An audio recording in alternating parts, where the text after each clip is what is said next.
ನಾನು ಬೇರೆ ಬೇರೆ ಕಾರಣಗಳಿಗಾಗಿ ಬೆಂಗಳೂರಿಗೆ ಕೆಲಸ ಹುಡ್ಕೊಂಡು ಬಂದಿದ್ದೆ.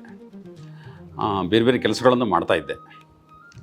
ಈ ಸಂದರ್ಭದಲ್ಲಿ ಏನಾಯಿತು ಅಂತಂದರೆ, ಒಮ್ಮೆ ದತ್ತಾಜಿಯವರು ನನಗೆ ನೀನು ಯಾಕೆ ರಾಷ್ಟ್ರೋತ್ಥಾನ ಪರಿಷತ್ ಸೇರಬಾರ್ದು ಅಂತ ಕೇಳಿದರು.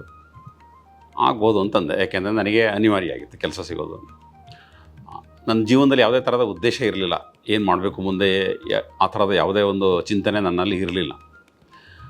ಆಗ ಜಯದೇವರ ಜೊತೆಗೆ ದತ್ತಾಜಿಯವರು ಮಾತಾಡಿ ನನಗೆ ಇಲ್ಲಿ ಕೆಲಸಕ್ಕೆ ಸೇರಿಸಿದರು 1987ರಲ್ಲಿ. ಆಗ ಅವ್ರಿಗೆ ಭೇಟಿಯಾದಾಗ ಅದು ಈಗ ನಾವು ಕಂಡ ಹಾಗೇ ಅವರು ತುಂಬ ಖಡಕ್ಕಾಗೆ ಕೂತಿದ್ರು. ಕೂತ್ಬಿಟ್ಟು ಕೆಲಸಗಳ ಬಗ್ಗೆ ನನಗೆ ಮಾಹಿತಿ ಕೊಟ್ಟರು. ಅಂದರೆ 5ನೇ ಮಹಡಿಯಲ್ಲಿ ಒಂದು ಸಂಶೋಧನಾ ವೇದಿ ಅಂತಿದೆ, ಅಲ್ಲಿ ಪುಸ್ತಕಗಳಿವೆ, ಅಲ್ಲಿ ಹಳೆಯ ಪತ್ರಿಕೆಗಳನ್ನು ಜೋಡಿಸಿಟ್ಟಿದ್ದೇವೆ, ಅದರಲ್ಲಿ ಮುಖ್ಯವಾದ ವಿಷಯಗಳನ್ನು ವಿಷಯವಾರು ನೀನು ಕತ್ತರಿಸ್ಬಿಟ್ಟು ಅದನ್ನು ನೀಟಾಗಿ ಫೈಲಿಂಗ್ ಮಾಡಬೇಕಾಗತ್ತೆ, ಇದು ಮುಖ್ಯವಾದ ಕೆಲಸ, ಮುಂದೆ ಬೇರೆ ಬೇರೆ ಥರದ ಕೆಲಸಗಳು ಬರ್ತವೆ, ನೀನು ಮಾಡಬೇಕು ಅಂತಂದರು. ಸೊ ಈ ರೀತಿಯಾಗಿ ಅವರ ಮೊದಲ ಭೇಟಿಯಾಯಿತು. ಹಾಗೆ ನಾನು ರಾಷ್ಟ್ರೋತ್ಥಾನದಲ್ಲೇ ಉಳಿದು, ನಾನು ಉಳಿದವ್ರ ಥರ ಕೆಳಗಡೆ ಹಾಸ್ಟೆಲಲ್ಲಿ ಉಳಿದಿರಲಿಲ್ಲ. ನಾನು ಸೀದಾ 5ನೇ ಮಹಡಿಯಲ್ಲಿ ಉಳಿತೀನಿ, ನಾನು ಸ್ವಲ್ಪ ಜಾಸ್ತಿ ಕೆಲಸ ಮಾಡ್ತೀನಿ ಅಂಥೇಳಿ 5ನೇ ಮಹಡಿಯಲ್ಲೇ ಉಳಿದೆ. ಅಲ್ಲಿ ದಿನ ನನಗೆ ರಾಶಿ ಪತ್ರಿಕೆಗಳು, ಇಂಗ್ಲೀಷ್ ಪತ್ರಿಕೆಗಳು, ಮುಖ್ಯವಾಗಿ ಇಂಡಿಯನ್ ಎಕ್ಸ್‌ಪ್ರೆಸ್ಸು, ಹಿಂದೂ, ಈ ಥರದ ಪತ್ರಿಕೆಗಳಿದ್ವು. ಅವುಗಳಲ್ಲಿ ಬಂದಂತಹ ಬೇರೆ ಬೇರೆ ವಿಷಯಗಳ ಪ್ರಮುಖ ಅಂದರೆ ಮಾಹಿತಿ ಇರುವಂತಹ ಪ್ರೆಸ್ ಕ್ಲಿಪ್ಪಿಂಗ್ಸು, ಅದನ್ನೆಲ್ಲ ಕಟ್ ಮಾಡಿ ಕ್ರಾಫ್ಟ್ ಪೇಪರಿಗೆ ಅಂಟಿಸಿ ಅದನ್ನೆಲ್ಲವನ್ನು ನಾನು ಜೋಡಿಸಿ ವಿಷಯವಾರು ಅದನ್ನೆಲ್ಲವನ್ನು ಲಿವರ್ ಫೈಲ್ಗೆ ಜೋಡಿಸಿ ಇಡಬೇಕಾಗಿತ್ತು. ಪ್ರತಿದಿನ ಅವರಿಗೆ ವರದಿ ಕೊಡಬೇಕಾಗಿತ್ತು. ಸೊ ಪ್ರತಿದಿನ ನಾನು ಅವರಿಗೆ ವರದಿ ಕೊಡ್ತಾಯಿದ್ದೆ, ಎಷ್ಟೆಷ್ಟು ಕಟಿಂಗ್ ಮಾಡಿದೆ, ಏನಾಯಿತು ಅಂಥೇಳಿ ಒಂದು ವರದಿ ಕೊಡ್ತಾಯಿದ್ದೆ. ಸೊ ಈ ರೀತಿಯಲ್ಲಿ ನನ್ನ ಕೆಲಸ ಇಲ್ಲಿ ಶುರುವಾಗಿತ್ತು. ಅದಾದಮೇಲೆ ಒಂದಿನ ರಾಮಸ್ವಾಮಿಯವರು ಬಂದುಬಿಟ್ಟು ಒಂದು ಇಂಗ್ಲೀಷ್ ಪತ್ರಿಕೆಯನ್ನು ನನ್ನ ಮೇಜಿನ ಮೇಲೆ ಇಟ್ಟು, ಇದರಲ್ಲಿ ಒಂದು ಮಾರ್ಕ್ ಮಾಡಿದ್ದೀನಿ, ಈ ಲೇಖನ ನೀನು ಬರೀಬೇಕು ಅಂತೇಳಿ ಹೇಳಿದರು. ನೋಡಿದರೆ ಅದು ವಿಜ್ಞಾನ ಲೇಖನ, ಆಪ್ಟಿಕಲ್ ಫೈಬರ್ ಬಗ್ಗೆ ಒಂದು ಲೇಖನ. ಅವ್ರಿಗೆ ಹೇಗೆ ನಾನು ಬರಿತೀನಿ ಅಂತ ಗೊತ್ತಿಲ್ಲ, ಮೋಸ್ಟ್ಲಿ ದತ್ತಾಜಿಯವರು ಹೇಳಿರ್ಬೋದು ಅಂತ ಅನಿಸುತ್ತೆ. ನಾನು ಬರೆದು ಕೊಟ್ಟೆ. ಇಲ್ಲ, ಇದಕ್ಕೆ ಚಿತ್ರವನ್ನು ನೀನೇ ಬರೀಬೇಕು ಅಂತಂದರು. ಸೊ ಚಿತ್ರನ ಬರೆದು ಕೊಟ್ಟೆ. ಅದು ತಿಂಗಳೇ, ಅಂದರೆ ಜುಲೈ ತಿಂಗಳಲ್ಲಿ ಅದು ಉತ್ಥಾನದಲ್ಲಿ ಪ್ರಕಟ ಆಯಿತು. ಬಹುಶಃ ಅದೇ ನನಗೆ ನನ್ನ ಮುಂದಿನ ದಿನಗಳ ವೃತ್ತಿಗೆ ಆಧಾರ ಆಯಿತು. ಯಾಕೆಂತಂದರೆ ನಾನೊಬ್ಬ ವಿಜ್ಞಾನ ಲೇಖಕನಾಗಿ ಮತ್ತು ಪತ್ರಕರ್ತನಾಗಿ ಕೆಲಸ ಶುರು ಮಾಡಿದರೆ ಅದಕ್ಕೆ ಇಲ್ಲಿ ರಾಮಸ್ವಾಮಿಯವರು, ಜಯದೇವರು ಕೊಟ್ಟಂತಹ ಆಶ್ರಯ ಮತ್ತು ಮಾರ್ಗದರ್ಶನ ಇದೇ ಕಾರಣ. ಅದೇ ನಾನು ಬಹಳ ನೆನಪು ಮಾಡ್ಕೊಳ್ಳೋದು ಏನು ಅಂತಂದರೆ, ನಾನವಾಗ 22 ವರ್ಷದ ಒಬ್ಬ ಯುವಕ. ಅದರಲ್ಲೂ ನಾನು ಬೇರೆ ಬೇರೆ ಸಮಸ್ಯೆಗಳಿಂದಾಗಿ ಇಲ್ಲಿ ಕೆಲಸಕ್ಕೆ ಸೇರಿಕೊಂಡಿದ್ದೆ. ನನಗೆ ಈ ರಾಷ್ಟ್ರೋತ್ಥಾನದ ಒಟ್ಟಾರೆ ಉದ್ದೇಶಗಳೇನು, ಅದರ ಧ್ಯೇಯಗಳೇನು ಏನೂ ನನಗೆ ಹೆಚ್ಚು ಗೊತ್ತಿರಲಿಲ್ಲ. ಒಂಥರ ಹುಡುಗತನದ ಒಂದು ವರ್ತನೆ ನನ್ನದಾಗಿತ್ತು. ಹಾಗಾಗಿ ನನ್ನೊಂದು ಸೈಕಲ್ ಇತ್ತು, ದಾವಣಗೆರೆಯಿಂದ ಅದನ್ನು ತೊಗೊಬಂದಿದ್ದೆ. ಸೊ ಸೈಕಲಲ್ಲಿ ಓಡಾಡೋದು, ಮಾಡೋದು ಮತ್ತು ಸಿನಿಮಾ ನೋಡೋದು, ಇವೆಲ್ಲ ನನ್ನ ಒಂದು ಹವ್ಯಾಸಗಳ. ಅದರಲ್ಲೂ ನಾನು ಹಾಲಿವುಡ್ ಸಿನಿಮಾಗಳನ್ನು ತುಂಬ ನೋಡ್ತಾಯಿದ್ದೆ. ಅದು ನಾನು ಕಾಟನ್ಪೇಟೆ ABP ಕಚೇರಿಯಿಂದ ರಾಷ್ಟ್ರೋತ್ಥಾನಕ್ಕೆ ಶಿಫ್ಟ್ ಆದಮೇಲೆ ಅದಕ್ಕೆಲ್ಲ ಬ್ರೇಕ್ ಬಿತ್ತು. ಜಯದೇವರು, ಇಲ್ಲ ನೀನು 5:30 ಎದ್ದು ಪ್ರಾರ್ಥನೆಗೆ ಬರಬೇಕು, ಹೀಗೆ ಅವರು ಶಿಸ್ತಿನ ದಿನಚರಿ ಅದನ್ನು ನಮಗೆ ಹೇಳಿದರು. ಸಹಜವಾಗಿ ಅದರಲ್ಲೇನೋ ಅವರು ಮುಚ್ಚುಮರೆಯೂ ಇಲ್ಲ ಅಥವಾ ಯಾವುದೇ ಥರದ ಅಧಿಕಾರವೂ ಇಲ್ಲ. ಇದು ಈ ಸಂಸ್ಥೆಯ ಒಂದು ನಿಯಮ, ಇಲ್ಲಿ ನೀನು ಕೂಡ ಒಬ್ಬ ಪೂರ್ಣಾವಧಿ ಕಾರ್ಯಕರ್ತನೆ, ಹೀಗಾಗಿ ನೀನು ಇದನ್ನು ಫಾಲೋ ಮಾಡಬೇಕು ಅನ್ನೋ ರೀತಿಯಲ್ಲಿ ಅವರು ನನಗೆ ಹೇಳ್ತಾಯಿದ್ರು. ಕೆಲವು ದಿನ ನಾನು ಅಟೆಂಡ್ ಆಗ್ತಾಯಿದ್ದೆ, ಕೆಲವು ದಿನ ಅಟೆಂಡ್ ಆಗ್ತಿರಲಿಲ್ಲ. ಸ್ವಲ್ಪ ಬೇಜಾರು ಮಾಡ್ಕೊಳ್ತಾಯಿದ್ರು ಅವರು, ದಿನೇಶ್ ಹೆಗ್ಡೆ ಅವರು ಎಲ್ಲ ನನ್ನ ಕರೆದು, ಇಲ್ಲ ಪ್ರಾತಸ್ಮರಣೆಗೆ ಬರಬೇಕು ಅಂಥೇಳಿ ಹೇಳ್ತಾಯಿದ್ರು. ಇದು ನಡೀತಾನೆ ಇತ್ತು. ಅದ್ರ ಜೊತೆಗೆ ನನಗೆ ಸಿನಿಮಾಕ್ಕೆ ಹೋಗೋಕ್ಕಾಗಲ್ವಲ್ಲ ಅಂಥೇಳಿ ಸ್ವಲ್ಪ ಬೇಜಾರಿತ್ತು. ಹಾಗೆ ನಾನು ಒಂದು ದಿವಸ ಸೈಕಲ್ ಹತ್ತಿ ಹೊರಟೆ, ಸಿನಿಮಾಕ್ಕೆ ಹೋದೆ. ಅವರಿಗೆ ಹೇಳಲಿಲ್ಲ ನಾನು, ಆ್ಯಕ್ಚುಲಿ ಹೋದೆ, ಬಂದೆ, ಗೊತ್ತಾಯ್ತು ಅವರಿಗೆ. ಆಮೇಲೆ ಕೇಳಿದರು ಏನು ಅಂತ. ಹೌದು, ಸಿನಿಮಾಕ್ಕೆ ಹೋಗ್ತೀನಿ ಅಂತಂದೆ. ಅಲ್ಲ, ಮತ್ತು ನಿಮ್ಮದು ಪ್ರೆಸ್ ಕ್ಲಿಪ್ಪಿಂಗು ಕೆಲಸಗಳೆಲ್ಲ ಇದೆಯಲ್ಲ ಅಂತಂದರು. ಹೌದು ರೀ, ಅದು ತುಂಬ ರಾಶಿಗಟ್ಟಲೆ ಇದೆ, ಅದನ್ನೆಲ್ಲ ನಾನು ಮಾಡ್ತಾಯಿದ್ರೆ ನಾನು ಯಾವಾಗ ಅದನ್ನು ಮುಗ್ಸೋಕ್ಕಾಗತ್ತೆ, ಸಿನಿಮಾ ನೋಡೋದು ಯಾವಾಗ, ಸಿನಿಮಾ ನೋಡ್ತೀನಿ, ಬರ್ತೀನಿ, ಕೆಲಸ ಮಾಡ್ತೀನಿ ಅಂತಂದೆ. ಅಲ್ಲಪ್ಪ, ಹಾಗಲ್ಲ, ಅದು ಒಂದು ಕೆಲಸ ಅಂತಂದಮೇಲೆ ಅದನ್ನು ಒಂದು ಧ್ಯೇಯವಾಗಿ ತೊಗೊಂಡು ಕೆಲಸವನ್ನು ಮುಗಿಸ್ಬೇಕು. ಕೆಲಸ ಮುಗಿಸಿದ ಮೇಲೆ ನೀನು ಸ್ವಲ್ಪ ಆರಾಮಾಗಿ ನಿನ್ನ ಒಂದು ಹವ್ಯಾಸಗಳನ್ನು ನೀನು ಬೆಳೆಸ್ಕೊಂಡು ಹೋಗ್ಬೋದು. ಈಗ ಇದೊಂದು ದೊಡ್ಡ ಕೆಲಸ ಬಾಕಿ ಇದೆ, ತುಂಬ ಪ್ರೆಸ್ ಕಟ್ಟಿಂಗ್ಸು ಮಾಡೋದಿದೆ, ಇದನ್ನೆಲ್ಲ ನೀನು ಮಾಡು, ನೀನು ಆಮೇಲೆ ಆರಾಮಾಗಿರು ಅಂತಂದರು. ಸೊ ಈ ಥರದ ಒಂದು ಘಟನೆ ನಡೀತು. ಅಂದರೆ ಇದರ ಅರ್ಥ ಏನು ಅಂತಂದರೆ ಅವರಿಗೆ ನಾನು ನನ್ನ ತುಮುಲಗಳು ಅವರಿಗೆ ಗೊತ್ತಿದ್ದರೂ ಕೂಡ ಅವರು ನನ್ನನ್ನು ಒಂದು ಶಿಸ್ತಿನ ಒಂದು ದಿನಚರಿಗೆ ತರಲಿಕ್ಕೆ ಪ್ರಯತ್ನ ಪಡ್ತಾಯಿದ್ರು. ಸೊ ಅದನ್ನು ನಾನು ಹೇಳ್ಬೋದು. ಮುಂದಿನ ದಿನಗಳಲ್ಲಿ ನಾನು ಬೇರೆ ಬೇರೆ ಕಡೆಗೆ ವೃತ್ತಿ ಮಾಡ್ತಾಯಿದ್ದೆ. ಅನಿವಾರ್ಯ ಕಾರ್ಯಗಳಿಂದ ನಾನು ಇಲ್ಲಿ ರಾಷ್ಟ್ರಸ್ಥಾನ ಬಿಟ್ಟು ಬೇರೆ ಬೇರೆ ಕಡೆಗೆ ಹೋಗ್ತಾಯಿದ್ದೆ. ಅನಂತರ ಅಂದರೆ ಸಾಮಾನ್ಯವಾಗಿ ನಾನು ಹೇಳಬೇಕು ಅಂತಂದರೆ 2008ರಲ್ಲಿ ಮತ್ತೆ ಅವರ ಸಂಪರ್ಕ ಶುರುವಾಯಿತು. ಆಗ ನಾನು ಸ್ವಲ್ಪ ಕೆಲವು ನಾಗರಿಕ ಅಭಿಯಾನಗಳಲ್ಲಿ ಭಾಗಿಯಾಗ್ತಾಯಿದ್ದೆ. ಉದಾಹರಣೆಗೆ ನಾನು ನಮ್ಮ ರಾಜ್ಯದ ಇಂಧನ ನೀತಿ ಹೇಗಾಗಬೇಕು ಅನ್ನೋ ದೃಷ್ಟಿಯಲ್ಲಿ ನಮ್ಮ ಇಂಧನ ತಜ್ಞ ಶಂಕರ್ ಶರ್ಮಾ ಅಂತ ಇದ್ದಾರೆ. ಸೊ ಅವ್ರ ಜೊತೆಗೆ ನಾನು ಮಾತಾಡಿಕೊಂಡು ಒಂದಷ್ಟು ಅಭಿಯಾನಗಳನ್ನು ಮಾಡ್ತಾಯಿದ್ದೆ. ಅದನ್ನು ನಾನು ಆವಾಗ ನಮ್ಮ BJP ಸರ್ಕಾರ ಇದ್ದಿದ್ದರಿಂದ ನಾನು ಜಯದೇವ್ರ ಗಮನಕ್ಕೆ ತಂದೆ. ಆದರೆ ಅವರು ತಕ್ಷಣ ಅದು ಯಾವುದನ್ನು ಒಪ್ಕೊಳ್ಳಿಲ್ಲ. ಇಲ್ಲ, ನೀನು ಶಂಕರ್ ಶರ್ಮರನ್ನು ಕರೆಸು ಅಂಥೇಳಿ ಅವರು ಸೀದಾ ನನಗೆ ಹೇಳಿ ಶಂಕರ್ ಶರ್ಮರನ್ನು ಕೇಶವ ಕೃಪಾಕ್ಕೆ ಕರೆಸಿದರು. 2 ದಿನ ಅವ್ರನ್ನ ಉಳಿಸ್ಕೊಂಡು 3 ಗಂಟೆ ಇಂಧನ ನೀತಿ ಅಂದರೆ ಏನು, ಇಂಧನ ಉತ್ಪಾದನೆ ಹೇಗಾಗುತ್ತೆ, ನಮ್ಮ ಪರಿಸರ ರಕ್ಷಣೆ ಹೇಗಾಗಬೇಕು, ಇವೆಲ್ಲ ಸಂಗತಿಗಳ ಬಗ್ಗೆ ಶಂಕರ್ ಶರ್ಮರಿಂದ ಸುದೀರ್ಘವಾಗಿ ಅದೇ ಹೇಳಿದರು. ಎಲ್ಲರೂ ಹೇಳ್ತಾರೆ ಅದನ್ನು. ಅಂದರೆ ಜಯದೇವರು ಒಬ್ಬ ಒಳ್ಳೆ ಲಿಸ್ನರ್ ಅಂಥೇಳಿ. ಹಾಗೆ ಇವರು ಶಂಕರ್ ಶರ್ಮಾ ಅವರಿಗೆ ಪೂರ್ತಿ ವ್ಯವಸ್ಥೆ ಮಾಡಿ ಅವರಿಂದ ಏನೇನು ಮಾಹಿತಿ ತೊಗೋಬೇಕು ಪ್ರತಿದಿನ ಹಗಲು ರಾತ್ರಿ ಶಂಕರ್ ಶರ್ಮಾ ಅವರಿಂದ ಪೂರ್ತಿ ಮಾಹಿತಿ ತೊಗೊಂಡ್ರು. ಅದಾದಮೇಲೆ ನನ್ನನ್ನು ಕರೆದು, ಇಲ್ಲ, ಶಂಕರ್ ಶರ್ಮಾ ಹೇಳಿರುವ ಅಂಶಗಳಲ್ಲಿ ಸಾಕಷ್ಟು ಸತ್ಯಾಂಶ ಇದೆ, ಏನಾರು ಮಾಡೋಣ ಅದ್ರ ಬಗ್ಗೆ ಅಂಥೇಳಿ ರಾಷ್ಟ್ರತಾಣದಲ್ಲೇ ಒಂದು 2-3 ಬ್ರೈನ್ ಸ್ಟಾರ್ಮಿಂಗ್ ಸೆಷನ್ಸನ್ನು, ಅದು ಉನ್ನತ ವ್ಯಕ್ತಿಗಳು, ತಜ್ಞರು ಎಲ್ಲರನ್ನು ಕರೆಸಿ ದೊಡ್ಡ ಒಂದು ಡೇ ಲಾಂಗ್ ಸೆಷನ್ಸ್ 2 ಸೆಷನ್ಸನ್ನು ಮಾಡಿದರು. ಅದಾದಮೇಲೆ ಶಂಕರ್ ಶರ್ಮಾ ಅವರು ಹೇಳಿದರು, ಇಲ್ಲ, ನಾವೊಂದು ಬಹಿರಂಗ ಪತ್ರ ಬರೆಯೋಣ ಮುಖ್ಯಮಂತ್ರಿಯವರಿಗೆ, ಅದನ್ನು ಪತ್ರಿಕೆಗಳಲ್ಲೂ ಕೂಡ ಪ್ರಕಟ ಮಾಡೋಣ ಅಂತಂದರು. ನಾನು ಮತ್ತು ಶಂಕರ್ ಶರ್ಮಾ ಸೇರಿ ಅದರ ಡ್ರಾಫ್ಟನ್ನು ಮಾಡಿದ್ವಿ. ಅದನ್ನು ಜಯದೇವ್ರಿಗೆ ತೋರಿಸಿದೆ. ಅವ್ರು ನೋಡಿದರು, ಇಲ್ಲ, ಚೆನ್ನಾಗಿದೆ ಇದು, ಯಾರ್ಯಾರ ಹತ್ರ ಸೈನ್ ಹಾಕಿಸ್ಬೇಕು ಹೇಳು, ನಾನು ಕೂಡ ಸೈನ್ ಹಾಕಿಸ್ತೀನಿ ಅಂತ ಹೇಳಿ ಅವರು ಕೂಡ ಪ್ರಯತ್ನ ಪಟ್ಟರು. ಅದಕ್ಕೆ ನಾವು ನಮ್ಮ ನಾಡಿನ ಪ್ರಮುಖ ಚಿಂತಕರಿಂದ, ಅದು ರಾಷ್ಟ್ರಕವಿ GS ಶಿವರುದ್ರಪ್ಪ, ನಮ್ಮ ಹಿಂದೂಸ್ತಾನಿ ಪಂಡಿತರಾದಂತಹ ಸರೋದ್ವಾದಕ ರಾಜೀವ್ ತಾರಾನಾಥ್, ಯಲ್ಲಪ್ಪ ರೆಡ್ಡಿ, ಈ ರೀತಿ ಅನೇಕ ಹಿರಿಯರಿಂದ ಸಹಿ ಹಾಕಿಸಿ ಅದನ್ನು ನಾವು ಮುಖ್ಯಮಂತ್ರಿಗಳಿಗೆ ಸಲ್ಲಿಸಿದ್ವಿ ಅಂತಂದರೆ ಅದನ್ನು ಒಂದೇ ದಿನ 5 ಪತ್ರಿಕೆಗಳಲ್ಲಿ ಪ್ರಕಟ ಹಾಗಾಗಿ ನಾನು ಸ್ವಲ್ಪ ಸಂಪಾದಕರನ್ನೆಲ್ಲ ಮಾತಾಡಿಸಿ ಸಿದ್ಧಪಡಿಸಿದೆ. ಸೊ ಇದಕ್ಕೆ ಮುಖ್ಯವಾದ ಒಂದು ಸ್ಫೂರ್ತಿ ಅಂತಂದರೆ ಜಯದೇವರೇನೆ. ಇದನ್ನು ಮಾಡಬೇಕು, ನಾವು ಜನರಲ್ಲಿ ಜಾಗೃತಿ ಮೂಡಿಸಬೇಕು, ಸರ್ಕಾರದಲ್ಲೂ ನೀತಿ ನಿರೂಪಣೆಯಲ್ಲಿ ಬದಲಾವಣೆ ಆಗಬೇಕು ಅಂಥೇಳಿ. ಸೊ ಇದು ಮುಖ್ಯವಾಗಿ ಒಂದು ಘಟನೆಯನ್ನು ನಾನು ನೆನೆಸ್ಕೋಬೋದು. ಹಾಗೆ ಇನ್ನೊಂದು ಘಟನೆ ಏನು ಅಂತಂದರೆ, ಆಗ BT ಬದನೆ ಬಗ್ಗೆ ದೊಡ್ಡ ಚರ್ಚೆ ನಡೀತಾ ಇತ್ತು. BT ಬದನೆ ಬಗ್ಗೆ ಬಹಳ ಒಂದು ರಾಷ್ಟ್ರೀಯ ಚರ್ಚೆ ನಡೀತಾ ಇತ್ತು. ಆಗ ಕೇಂದ್ರದಲ್ಲಿ ಜಯರಾಮ್ ರಮೇಶ್ ಅವರು ಸಚಿವರಾಗಿದ್ದರು. ಅವರೇನು ಮಾಡಿದರು ಅಂತಂದರೆ, BT ಬದನೆ ಬಗ್ಗೆ ನಾವು ಒಂದು ಪಬ್ಲಿಕ್ ಡೈಲಾಗ್ ಮಾಡೋಣ, ಬೇರೆ ಬೇರೆ ಮಹಾನಗರಗಳಲ್ಲಿ ಪಬ್ಲಿಕ್ ಡೈಲಾಗ್ ಮಾಡೋಣ, ಜನಾಭಿಪ್ರಾಯ ಕೇಳಿಕೊಂಡು ನಾವು ಮುಂದುವರೆಯೋಣ ಅಂತ ಹೇಳಿದರು. ಹಾಗೆ ನೋಡಿದರೆ ಅವರು ಒಂದು ಒಳ್ಳೆಯ ನಿರ್ಧಾರನೇ ತೊಗೊಂಡಿದ್ರು. ಯಾಕೆಂದರೆ ಜನರ ಜೊತೆಗೆ ಚರ್ಚೆ ಮಾಡಬೇಕು ಅನ್ನುವ ನಿರ್ಧಾರವನ್ನು ಸರ್ಕಾರ ತಗೊಳ್ಳೋದು ಸ್ವಲ್ಪ ಕಷ್ಟನೇ. ಅದು ಆಯಿತು, ಆ ಚರ್ಚೆನೂ ಆಯಿತು. ಆದರೆ ಪ್ರತಿ ರಾಜ್ಯ ಸರ್ಕಾರವು ನಿರ್ಧಾರ ತೊಗೋಬೇಕಾಗಿತ್ತು, BT ಬದನೆಗೆ ನಾವು ಪ್ರವೇಶ ಕೊಡ್ತೀವೋ ಇಲ್ವೋ ಅಂಥೇಳಿ. ಸೊ ಆ ದೃಷ್ಟಿಯಲ್ಲಿ ನಾನು ಮತ್ತೆ ಜಯದೇವ್ರ ಹತ್ರ ಹೋದೆ. ಇಲ್ಲ, BT ಬದನೆ ಬಗ್ಗೆ ನಮ್ಮ ನಿಲುವು ಸ್ಪಷ್ಟ ಆಗಬೇಕು, ನಮ್ಮ ಸ್ವದೇಶಿ ಜಾಗರಣ ಮಂಚ ಇರಬಹುದು, ಬೇರೆ ಬೇರೆ ನಮ್ಮ ಸಂಸ್ಥೆಗಳು ಕೂಡ BT ಬದನೆ ಅಪಾಯಕಾರಿ ಅಂತ ಹೇಳ್ತಾ ಇದ್ದಾವೆ ಅಂತ ಅಂದೆ. ಸರಿ ಅಂಥೇಳಿ ಮತ್ತೆ ಯಥಾ ಪ್ರಕಾರ ಅದ್ರ ಬಗ್ಗೆ ಕ್ರಾಸ್ ಕ್ವಶನಿಂಗು, ಅದ್ರ ಬಗ್ಗೆ ಸಾಕಷ್ಟು ಪ್ರಶ್ನೆಗಳನ್ನು ಕೇಳಿ BT ಬದನೆ ನಿಜಕ್ಕೂ ಅಪಾಯಕಾರಿಯೇ ಅನ್ನೋದನ್ನು ಅವರು ಖಚಿತಪಡಿಸ್ಕೊಂಡ್ರು. ಅವರಿಗೆ ಅದು ಖಚಿತ ಆದಮೇಲೆ ತಕ್ಷಣ ಅಂದರೆ ಅವ್ರು ಏನಂತಂದರೆ, ಅವರಿಗೆ ಮೊದಲು ಖಚಿತ ಆಗಬೇಕು. ನಾವು ಅವರಿಗೆ ಕಾನ್ಸೆಪ್ಟ್ ಏನೇ ಇದ್ರೂ ಅವರಿಗೆ ಕನ್ವಿನ್ಸ್ ಮಾಡಬೇಕು. ಅವ್ರಿಗೆ ಕನ್ವಿನ್ಸ್ ಆದಮೇಲೆ ನಮಗೆ ಸಮಸ್ಯೆ ಇಲ್ಲ, ಆಮೇಲೆ ಅವರೇ ಆ್ಯಕ್ಷನ್ ತೊಗೋತಾರೆ. ಆ ರೀತಿಯಲ್ಲಿ ಅವ್ರು ಏನು ಮಾಡಿದರು, ತಕ್ಷಣವೇ ಸರ್ಕಾರದಲ್ಲಿರುವಂತಹ ತಮ್ಮ ಸಂಪರ್ಕಗಳನ್ನು ಬಳಸಿ, ಇಲ್ಲ, ಇದು ನಿಷೇಧ ಆಗಬೇಕು ಅನ್ನುವ ಒಂದು ತಮ್ಮ ಆಶಯವನ್ನು ಅವರು ತಿಳಿಸಿದರು. ಸಂಘದ ಅನೇಕ ಹಿರಿಯ ಕಾರ್ಯಕರ್ತರ ಜೊತೆಗೆ ಅವರು ಮಾತಾಡಿದರು ಕೂಡ. ಅದೆಲ್ಲ ಆದಮೇಲೆ ನನಗೆ ಅಸೈನ್ ಮಾಡಿದರು, ಇಲ್ಲ, ನೀನು ಸರ್ಕಾರ ದೃಷ್ಟಿಯಿಂದ ಏನೇನು ಮಾತಾಡಬೇಕು, ಯಡಿಯೂರಪ್ಪನವ್ರನ್ನ ಭೇಟಿಯಾಗೋದಿದ್ದರೆ ಒಂದು ನಿಯೋಗವಾಗಿ ಭೇಟಿಯಾಗಿ ನೀವು ಅಂಥೇಳಿ ನಾವೆಲ್ಲ ಸಂಘಟನೆಗಳು, ಅದರಲ್ಲಿ ಯಾವುದೇ ಸೈದ್ಧಾಂತಿಕ ವಿವಾದ ಅಂತ ಏನಿಲ್ಲ, ಎಲ್ಲ ಅಂದರೆ ಈ BT ಬದನೆಯನ್ನು ವಿರೋಧಿಸುವ ಎಲ್ಲ ಸಂಘಟನೆಗಳು, ಅದು ಸ್ವದೇಶಿ ಜಾಗರಣ ಮಂಚ ಇರಬಹುದು, ಆಶಾ ಇರಬಹುದು, ESG ಅಂತ ಒಂದು ಸಂಘಟನೆ ಇದೆ, ಈ ಥರದ ಎಲ್ಲ ಸಂಘಟನೆಗಳ ಪ್ರತಿನಿಧಿಗಳು ಸೇರಿ ನಾವು ಯಡಿಯೂರಪ್ಪನವ್ರನ್ನ ಭೇಟಿಯಾದ್ವಿ. ಭೇಟಿಯಾಗಿ ಅವರಿಗೆ ಒಂದು ಮನವಿಯನ್ನು ಕೊಟ್ವಿ. ಈ ಥರ ಬಿ ಟಿ ಬದನೆ ಅಪಾಯಕಾರಿಯಾಗಿದೆ, ನಮ್ಮ ಜೀವ ವೈವಿಧ್ಯಕ್ಕೆ ಅಪಾಯಕಾರಿ, ಇದು ರೈತರಿಗೂ ಕೂಡ ಮುಂದೆ ಸಮಸ್ಯೆ ಆಗುತ್ತೆ ಅಂತೇಳಿ ಹೇಳಿದ್ವಿ. ಅದರಲ್ಲೂ ರೈತರು ಹೊಲದಲ್ಲೇ ಪ್ರಯೋಗ ಮಾಡೋದಿದೆಯಲ್ಲ ಅದು ತುಂಬ ಅಪಾಯಕಾರಿ ಅಂಥೇಳಿ, ಅಂದರೆ ಅದಕ್ಕೆ ಯಾವುದೇ ಥರದ ರಿಸ್ಟ್ರಿಕ್ಷನ್ಸ್ ಇರಲ್ಲ ಅಂತ. ಅದನ್ನೆಲ್ಲ ಕೇಳಿ ಯಡಿಯೂರಪ್ಪನವರು ಮಾಧ್ಯಮದವ್ರನ್ನ ಕರೆಸಿ ನಮ್ಮ ರಾಜ್ಯದಲ್ಲಿ ಬಿ ಟಿ ಬದನೆಗೆ ಪ್ರವೇಶ ಇಲ್ಲ ಅಂಥೇಳಿ ಒಂದು ಪಾಲಿಸಿ ಸ್ಟೇಟ್ಮೆಂಟನ್ನು ಕೊಟ್ಟರು.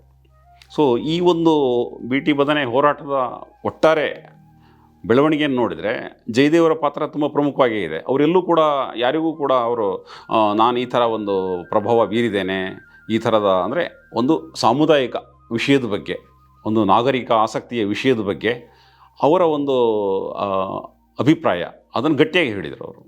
ಆ ದೃಷ್ಟಿಯಲ್ಲಿ ಜಯದೇವರು ಯಾವುದೇ ಸಂಗತಿ ಇರಲಿ ಅವರು ಮುಕ್ತವಾಗಿ ಅದನ್ನು ಕೇಳಿ ಅವರು ಒಂದು ನಿರ್ಣಯವನ್ನು ತಗೊಳ್ತಾಯಿದ್ರು. ಅಂದರೆ ಅವರಿಗೆ ಕನ್ವಿನ್ಸ್ ಆಗಬೇಕು. ಸಹಜವಾಗಿ ನಮಗೂ ಕೂಡ ಅವರು ಉನ್ನತ ಸ್ಥಾನದಲ್ಲಿದ್ದಾರೆ, ಅವ್ರು ಏನಾದರೂ ಮಾಡ್ತಾರೆ ಅನ್ನುವಂತಹ ಒಂದು ಆಶಯ ನಮ್ಮಲ್ಲಿತ್ತು. ಸೊ ಈ ರೀತಿಯಾಗಿ ಅವರು ನನಗೆ ಮುಖ್ಯವಾಗಿ ಈ ಥರದ ವಿಷಯಗಳಲ್ಲಿ ಸಾಕಷ್ಟು ಬೆಂಬಲ ಕೊಟ್ಟರು. ಹಾಗೆಯೇ ಒಂದು ದಿವಸ ಕರೆದು, ಅಲ್ಲ ನೀನು ಈ ಥರ ಎಷ್ಟು ವಿಷಯಗಳ ಬಗ್ಗೆ ಸ್ಟಡಿ ಮಾಡಿದೆಯಾ ಅಂತ ಕೇಳಿದರು. ಇಲ್ಲ, ನಾನು ಸಾಕಷ್ಟು ಮಾಡಿದ್ದೀನಿ. ಈಗ ತದಡಿಯಲ್ಲಿ ಒಂದು ಮೆಗಾ ಕಲ್ಲಿದ್ದಲು ಪ್ರಾಜೆಕ್ಟ್ ಬರ್ತಾಯಿದೆ, ಅದು ಕೂಡ ಅಪಾಯಕಾರಿ. ಯಾಕೆಂದರೆ ಅಲ್ಲಿ ಅದು ಜೀವ ವೈವಿಧ್ಯದ ಒಂದು ಬಹಳ ಉತ್ಕೃಷ್ಟವಾದಂಥ ಒಂದು ಕೇಂದ್ರ ಅದು. ಅಂದರೆ ಪಶ್ಚಿಮ ಘಟ್ಟದಲ್ಲೇ ಅದೊಂದು ಜೀವ ವೈವಿಧ್ಯದ ಒಂದು ದೊಡ್ಡ ಹಬ್ ಅದು. ಸೊ ಅಲ್ಲಿ ನಾವು ಬಂದರು ಮಾಡುವುದು ಅಲ್ಲಿಯ ಜೀವ ವೈವಿಧ್ಯದ ಮೇಲೆ ಪರಿಣಾಮ ಬೀರುತ್ತೆ ಅಂತ ನಾನು ಹೇಳಿದೆ. ನನ್ನ ಅಧ್ಯಯನ ಈ ಥರ ಹೇಳುತ್ತೆ. ನಾನು ಸಣ್ಣ ಪುಸ್ತಕ ಮಾಡಿದ್ದೆ, ಅದನ್ನು ಅವ್ರಿಗೆ ಕೊಟ್ಟೆ. ಪುಸ್ತಕ ಅಂದರೆ ಸುಮ್ಮನೆ ಹಾಗೆ ಅದನ್ನು PDF ಮಾಡಿ ಹಂಚೋದು. ಆ ಕಾಲದಲ್ಲಿ ನಾನು ಅದೇ ಥರ ಮಾಡ್ತಾಯಿದ್ದೆ, ಏನು ಪ್ರಿಂಟ್ ಮಾಡ್ತಾ ಇರಲಿಲ್ಲ. ಅವರು ಅದನ್ನು ಕೇಳಿಬಿಟ್ಟು ನೋಡಿ, ಅಲ್ಲ ಈ ಥರ ಎಷ್ಟೋ ವಿಷಯಗಳ ಬಗ್ಗೆ ನೀನು ಅಧ್ಯಯನ ಮಾಡಿದೆಯಾ, ಅದನ್ನು ಒಪ್ತಾರೆ ಬಿಡ್ತಾರೆ ಅನ್ನೋದು ಬೇರೆ ವಿಚಾರ, ಆದರೆ ಇದು ಚರ್ಚೆ ಆಗಬೇಕು. ಅದಕ್ಕೆ ನಾನು ನನ್ನ ವೈಯಕ್ತಿಕ ಒಂದು ಸಂಪನ್ಮೂಲದಿಂದ ನಿನಗೆ ಹಣ ಕೊಡ್ತೀನಿ, ನೀನು ಇದನ್ನು ಸಣ್ಣ ಸಣ್ಣ ಪುಸ್ತಕ ಮಾಡಿ ಹಂಚು ನೀನು ಅಂಥೇಳಿ ನನಗೆ ಹೇಳಿದರು. ಬೇರೆ ಬೇರೆ ಕಾರಣಗಳಿಂದ ಅದು ಮುಂದುವರಿಲಿಲ್ಲ. ಯಾಕೆ ಇದನ್ನು ಹೇಳ್ತಾ ಇದ್ದೀನಿ ಅಂತಂದರೆ, ಜಯದೇವರ ಒಂದು ಮುಕ್ತ ಚಿಂತನೆ, ಅಂದರೆ ಯಾವ ನೀತಿ ನಿಲುವಿಗೂ ಅವರು ಆಧಾರವನ್ನು ಕೇಳ್ತಾಯಿದ್ರು. ಆಧಾರ ಕೇಳಿ ಅದು ಅವರಿಗೆ ಒಪ್ಪಿತ ಆದಮೇಲೆ ಅದನ್ನು ಅವರು ಪೂರ್ತಿ ತಮ್ಮ ನಿಲುವಾಗಿ ಅದನ್ನು ಬದಲಿಸ್ಕೊಡ್ತಾಯಿದ್ರು. ಸೊ ಇದು ನಾನು ಜಯದೇವರಲ್ಲಿ ಕಂಡಂತಹ ಒಂದು ಬಹಳ ದೊಡ್ಡ ಗುಣ ಅದು. ಅಂದರೆ ಆ ಲಿಸನಿಂಗಿಂದ ಏನಾಗುತ್ತೆ ಅಂತಂದರೆ ಎಲ್ಲ ಮಾಹಿತಿನೂ ಅವರಿಗೆ ಸಿಗುತ್ತೆ. ಕ್ರಾಸ್ ಕ್ವಶ್ಚನ್ ಮಾಡ್ತಾರೆ. ಕ್ರಾಸ್ ಕ್ವಶ್ಚನ್ ಮಾಡಿದಾಗ ಮತ್ತೆ ಪೂರಕ ಮಾಹಿತಿಗಳು ಸಿಗುತ್ತೆ. ಅದೆಲ್ಲ ಮಾಹಿತಿ ಸಿಕ್ಕ ಮೇಲೆ ಅವರು ಒಂದು ಅವರ ವೈಯಕ್ತಿಕ ನಿರ್ಣಯಕ್ಕೆ ಬರ್ತಾರೆ, ಈ ಥರ ಇರ್ಬೋದು ಅಂಥೇಳಿ ಒಂದು ನಿರ್ಣಯಕ್ಕೆ ಬರ್ತಾರೆ. ಸೊ ಇದು ನನಗೆ ಬಹಳ ಪ್ರಭಾವ ಬೀರದಂಥ ಒಂದು ಅವರ ಗುಣ. ಪುಸ್ತಕ ಬರವಣಿಗೆ ಇದು ಕಳೆದ ವರ್ಷದಿಂದ ನಾನು ಶುರು ಮಾಡಿದೆ. ಜನವರಿಯಲ್ಲಿ ಮಾನ್ಯ ಸಹ ಸರ್ಕಾರಿ ಮುಕುಂದರು ನನಗೆ ಈ ಪುಸ್ತಕವನ್ನು ನೀವೇ ಬರೆದು ಮುಗಿಸ್ಬೇಕು, ಬಾಬು ಕೃಷ್ಣಮೂರ್ತಿಯವರು ಸಾಕಷ್ಟು ಅಧ್ಯಾಯಗಳನ್ನು ಬರೆದಿದ್ದಾರೆ, ಬೇರೆ ಬೇರೆ ಕಾರಣಗಳಿಂದ ಅದನ್ನು ನೀವು ಬರಿಬೇಕಾಗಿ ಬಂದಿದೆ, ನೀವು ಬರಿಬೇಕು ಅಂತ ಅಂದರು. ಅದನ್ನು ನಾನು ಒಪ್ಕೊಂಡೆ ತಕ್ಷಣ. ಯಾಕೆಂತಂದರೆ ನನಗೆ ಅಂದರೆ ನನ್ನ ಅನ್ನದ ಒಂದು ಮಾರ್ಗವನ್ನು ಕಲಿಸಿಕೊಟ್ಟಂತಹ ಸಂಸ್ಥೆ ರಾಷ್ಟ್ರತಾನ, ಅದರಲ್ಲೂ ನನಗೆ ಕೆಲಸ ಕೊಟ್ಟಂಥ ಜಯದೇವರು, ನನಗೆ ಬರವಣಿಗೆ ಕಲಿಸಿದಂತಹ ರಾಮಸ್ವಾಮಿಯವರು, ಈ ಒಂದು ಸಂಸ್ಥೆಗೆ ನನ್ನ ಋಣ ತುಂಬ ಇದೆ. ಆ ದೃಷ್ಟಿಯಲ್ಲಿ ನಾನು ತಕ್ಷಣವೇ ಅದನ್ನು ಒಪ್ಕೊಂಡ್ಮೇಲೆ ಆದಷ್ಟು ಬೇಗ ಬರೀಬೇಕು ಅಂಥೇಳಿ ನಾನು ಪ್ರಯತ್ನವನ್ನು ಶುರು ಮಾಡಿದೆ. ನಾನು ಧಾರವಾಡದಲ್ಲಿದ್ದೆ, ಸೊ ಅದೊಂದು ಮಿತಿ ಕೂಡ ಆಗಿತ್ತು. ಆದರೆ ಸಾಕಷ್ಟು ಸಲ ನಾನು ಬೆಂಗಳೂರಿಗೆ ಬಂದು ಕೆಲವರು ಹಿರಿಯರನ್ನು ಭೇಟಿಯಾದೆ. ಮತ್ತು ಬಾಬು ಕೃಷ್ಣಮೂರ್ತಿಯವರು ಏನು ಮಾಹಿತಿ ಸಂಗ್ರಹ ಮಾಡಿದರು ಅವೆಲ್ಲವನ್ನು ಇಲ್ಲಿ ನಮ್ಮ ಅನಿಲ್ ಕುಮಾರ್ ಅವರು ಸಂಗ್ರಹ ಮಾಡಿ ಇಟ್ಕೊಂಡಿದ್ರು. ಅದೆಲ್ಲವನ್ನು ಮತ್ತೆ ಓದಿದೆ ನಾನು. ಏಕೆಂತಂದರೆ ಬಾಬು ಕೃಷ್ಣಮೂರ್ತಿಯವರು ಬಹಳ ದೊಡ್ಡ ಲೇಖಕರು. ನಾವು ಅವ್ರನ್ನೆಲ್ಲ ಓದೇ ಬೆಳೆದಿರೋದು. ಅವ್ರ ಜೊತೆಗೆ ಬರೀಬೇಕು ಅಂತಂದರೆ ಅವ್ರ ಮಟ್ಟಕ್ಕಂತೂ ಹೋಗೋಕ್ಕಾಗಲ್ಲ. ಕೊನೆ ಪಕ್ಷ ಅಷ್ಟರ ಮಟ್ಟಿಗೆ ಕಾಂಪೆನ್ಸೇಟ್ ಮಾಡಬೇಕು. ಅವರ ಬರವಣಿಗೆ ಶೈಲಿಯನ್ನು ಮುಂದುವರಿಸ್ಕೊಂಡು ಹೋಗೋಕ್ಕಂತೂ ಆಗಲ್ಲ. ಆದರೆ ಎಷ್ಟರ ಮಟ್ಟಿಗೆ ಆಗುತ್ತೋ ಅಷ್ಟರ ಮಟ್ಟಿಗೆ ಆ ಒಂದು ಫ್ಲೋನ ನಾನು ಮೇಂಟೈನ್ ಮಾಡಬೇಕು ಅನ್ನೋದು ನನ್ನ ಉದ್ದೇಶ ಆಗಿತ್ತು. ಆ ದೃಷ್ಟಿಯಲ್ಲಿ ಸಾಕಷ್ಟು ಪ್ರಯತ್ನವನ್ನು ನಾನು ಹಾಕಿದ್ದೇನೆ. ಅದು ನನ್ನ ಒಂದು ಲರ್ನಿಂಗ್ ಕೂಡ ಆಯಿತು. ಯಾಕೆಂತಂದರೆ ಬಾಬು ಕೃಷ್ಣಮೂರ್ತಿಯವರ ಮೊದಲ ಅಧ್ಯಾಯಗಳು ಏನಿದೆ ಅದರ ನಂತರ ನಾನೇನು ಬರೆದಿದ್ದೀನಿ ಸ್ವಲ್ಪ ವ್ಯತ್ಯಾಸ ಕಾಣಿಸುತ್ತೆ. ಹಾಗಿದ್ರೂ ನಾನು ಕೂಡ ಈ ಒಂದು ಬರವಣಿಗೆ ಪ್ರಕ್ರಿಯೆಯಲ್ಲಿ ಇನ್ನಷ್ಟು ಕಲಿತೆ ಅಂತ. ಅಂದರೆ ಜಯದೇವರು ಅವರ ನಿಧನದ ನಂತರವೂ ನನಗೆ ಕಲಿಕೆಗೆ ಅವಕಾಶ ಕೊಟ್ಟರು ಅಂತ ಹೇಳ್ಬೋದು, ಆ ಥರ ಹೇಳ್ಬೋದು. ಸಾಕಷ್ಟು ಮಾಹಿತಿಯನ್ನು ಸಂಗ್ರಹ ಮಾಡಿದೆ. ಮತ್ತು ಅವರ ಅಗಾಧ ಮ್ಯಾನೇಜ್ಮೆಂಟ್ ಪರಿಣತಿ ಏನಿದೆ ಅದು ನನಗೆ ಅರಿವಿಗೆ ಬಂತು. ಅಂದರೆ ಎಲ್ಲರೂ ಅದನ್ನು ಹೇಳಿದರು. ಹೇಗೆ ಅವರು ಬೈಠಕಗಳನ್ನು ತೆಗೆದುಕೊಳ್ತಾ ಇದ್ದರು, ಹೇಗೆ ಅವರು ಒಂದು ಸಂಸ್ಥೆಯ ಕಾರ್ಯೋದ್ದೇಶಗಳಿಗೆ ಭಂಗ ಬಾರದ ಹಾಗೆ ಅದನ್ನು ಮುಂದೆ ತೆಗೆದುಕೊಂಡು ಹೋಗಬೇಕು ಅನ್ನೋದ್ರ ಬಗ್ಗೆ ಅವರು ಹೇಗೆ ಸಲಹೆಗಳನ್ನು ಕೊಡ್ತಾ ಇದ್ದರು, ಪ್ರತಿಯೊಂದನ್ನು ಪ್ರತಿ ಸಂಘಟನೆಯ ಪ್ರತಿ ಸಂಸ್ಥೆಯ ಕಾರ್ಯಕರ್ತರು ನನಗೆ ತಿಳಿಸ್ಕೊಟ್ರು. ಅದು ನನಗೆ ಒಂದು ರಿವಿಲೇಷನ್.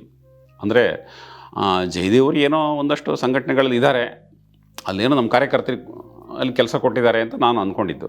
ಆದರೆ ಆ ಸಂಸ್ಥೆಯನ್ನು ಪೂರ್ತಿ ಪುನರುಜ್ಜೀವನಗೊಳಿಸಿ ಅದರ ಕಾರ್ಯೋದ್ದೇಶಗಳನ್ನೇ ಮತ್ತೆ ಕಾರ್ಯರೂಪಕ್ಕೆ ತಂದು ಅವುಗಳು ಭೌತಿಕವಾಗಿಯೂ ಚೆಂದ ಕಾಣಬೇಕು, ಬೌದ್ಧಿಕವಾಗಿಯೂ ಅವು ಸುಧಾರಿಸಬೇಕು.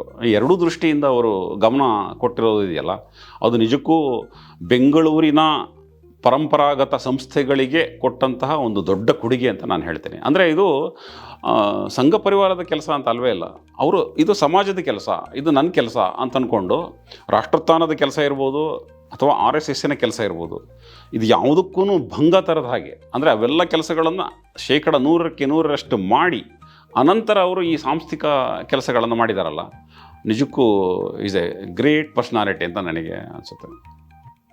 ಇಲ್ಲ, ಈಗ ರಾಷ್ಟ್ರೋತ್ಥಾನ ಪರಿಷತ್ ಅದನ್ನು ತಗೊಂಡ್ರೆ ಇದು ನಾವು ಕೇವಲ ಕರ್ನಾಟಕದ ಕ್ಯಾನ್ವಾಸ್ನಲ್ಲಿ ನೋಡ್ತಾ ಇದ್ವಿ. ಅದನ್ನು ನೀವು ಭಾರತದ ಕ್ಯಾನ್ವಾಸಲ್ಲಿ ನೋಡಿದರೆ ರಾಷ್ಟ್ರೋತ್ಥಾನ ಪರಿಷತ್ತಿನ ಸಾಧನೆ ಇದೆಯಲ್ಲ, ದಟ್ಸ್ ಎ ಬೆಂಚ್ ಮಾರ್ಕ್. ಅದು ಈ 60 ವರ್ಷಗಳಲ್ಲಿ ಏನು ಮಾಡಿದೆ ಇರ್ಬೋದು. ಈಗ ನನ್ನ ವೈಯಕ್ತಿಕ ಅಭಿಪ್ರಾಯದಲ್ಲಿ ರಾಷ್ಟ್ರೋತ್ಥಾನ ಪರಿಷತ್ತಿನ ಚಟುವಟಿಕೆಗಳು ಇನ್ನೂ ಜಾಸ್ತಿ ಆಗ್ಬೋದಿತ್ತು ಅಂತ ಇದೆ.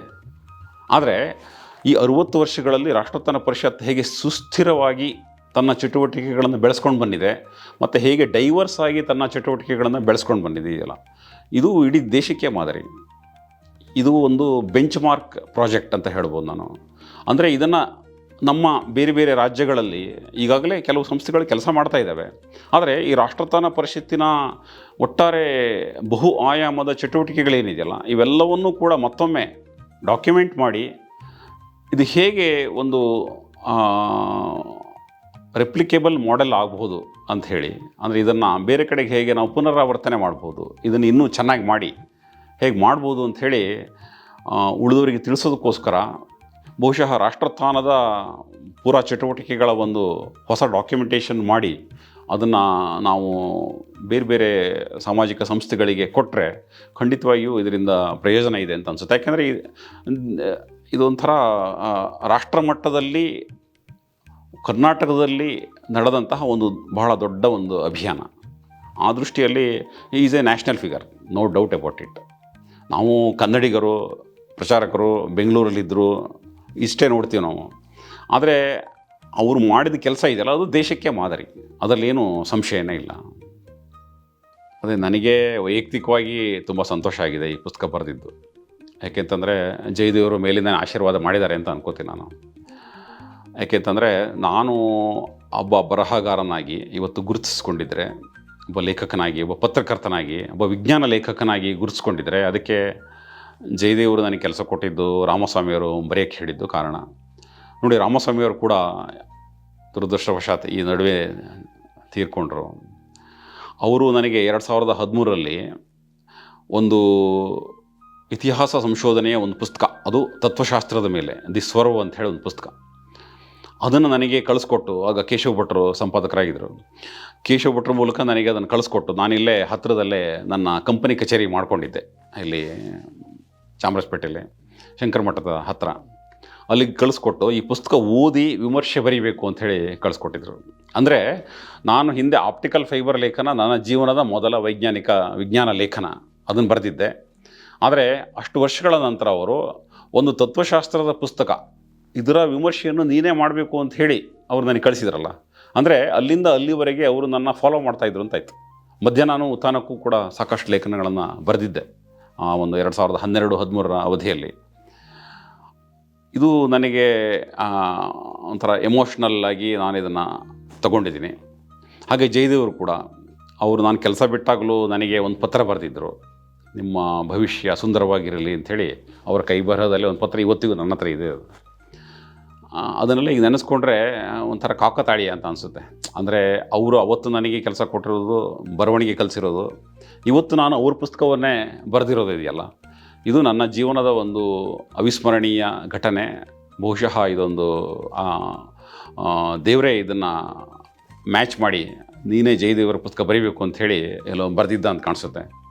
ಆ ದೃಷ್ಟಿಯಲ್ಲಿ ನನಗೆ ಒಂಥರದ ಸಮಾಧಾನ ಸಿಕ್ಕಿದೆ. ಯಾಕೆಂದರೆ ನಾನು ಹಿಂದೆ ಜಯದೇವರ ಜೊತೆಗೆ ಸ್ವಲ್ಪ ಜಗಳ ಆಡಿದ್ದು ಎಲ್ಲ ನಾನು ತಿಳಿಸಿದ್ದೀನಿ. ಒಂದು ರೀತಿಯಲ್ಲಿ ಇದು ನನ್ನ ಒಂದು ಅತಿ ಚಿಕ್ಕ ಕೊಡುಗೆ ಅಷ್ಟೇ. ಜಯದೇವ್ರ ಬಗ್ಗೆ ನಾನು ಕೊಡೋದಾದರೆ ಒಂದು ಅತಿ ಚಿಕ್ಕ ಕೊಡುಗೆ ಅಂತ ಹೇಳಕ್ಕೆ ಬಯಸ್ತೀನಿ ಅಷ್ಟೇ.